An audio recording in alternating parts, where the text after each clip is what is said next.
निकाल लागला नाहीये, मात्र संसद आणि विधिमंडळाच्या अनुदान समितीला अध्यक्षांसाठी आणि सदस्यांसाठी चांदीच्या ताटात 5,500 रुपये या महाराष्ट्रात जेवढा भ्रष्टाचार आणि घोटाळे सुरू आहेत त्याची तुलना जगातल्या कोणत्याही घोटाळ्याबरोबर होणार नाही. अत्यंत हाय लेवलचा घोटाळा.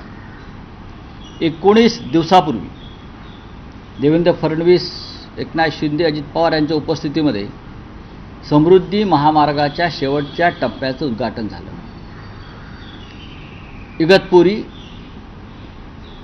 ते आमने 19 दिवसांनी आज त्या रस्त्याची अवस्था, समृद्धी ड्रीम प्रोजेक्ट, हे सुद्धा देवेंद्र फडणवीस यांचं ड्रीम प्रोजेक्ट. या सगळ्या ड्रीम प्रोजेक्टमध्ये 50% घोटाळा आहे.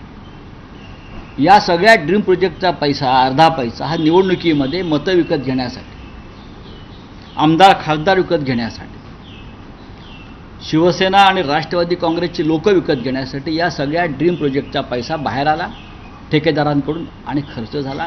आज तुम्ही आमने इगतपुरी रस्त्याची अवस्था जाऊन पहा. आता हे लोक शक्तिपीठाच्या मार्गाला लागलेले. काय शक्तिपीठ? 20,000 कोटी मंजूर झाले, त्यातले किमान 10,000 कोटी बाहेर येतील.